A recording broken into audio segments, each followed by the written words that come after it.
What's up, people? Back for day 3 of the weekly challenge. Weekly challenge number 70. Wow. We're playing a non-best hand match point tournament. So over tricks are going to matter. Every trick's going to matter.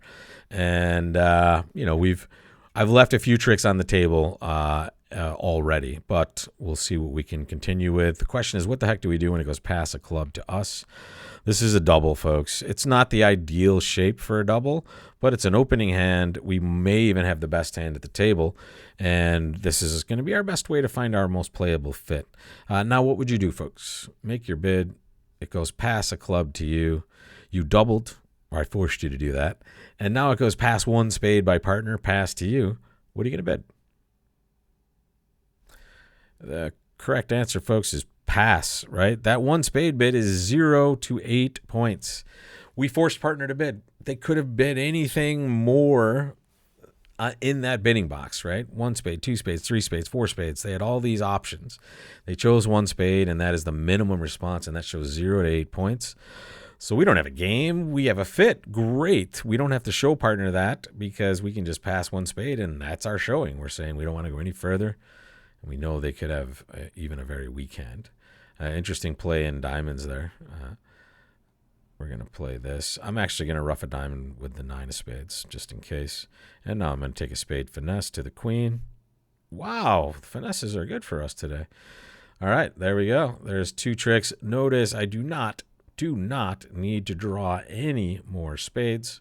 I am happy to just sit back and let them take their spade whenever they want. And watch this, folks. I'm going to get a chance to pitch away a club loser.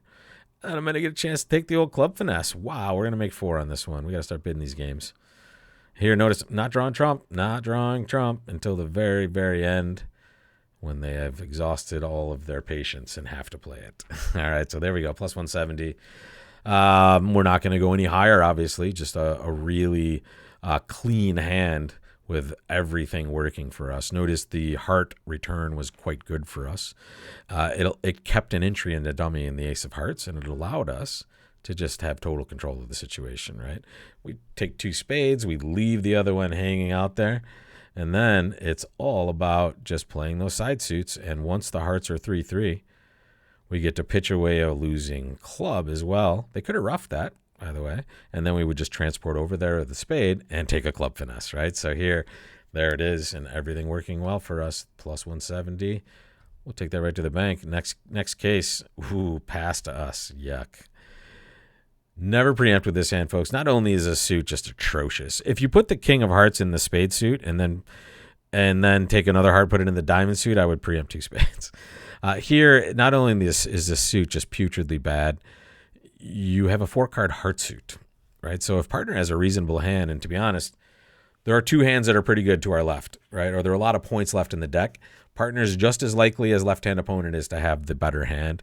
We pass, and we see if we can get into this hand. 1-no trump, pass 2 clubs.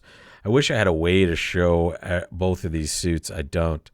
So now we're just, well, you can play some spades. No. Go back to spades. That's fine. All right, so this is a time that East doesn't necessarily have to have a 4-card major. They do, in fact, though. Our partner leads the 4 of spades. We wish we could trust that was a 4th best lead, but we know it's not.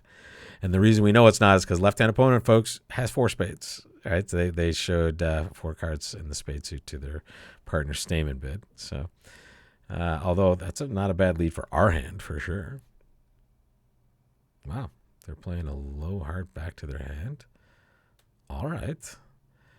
Tempting to lead any of these suits, but we might as well crack open some of these, right? Wow, lefty had 5 spades, folks. You see that? Lefty had a 5-card spade suit, so they have the queen and then 2 more left after that.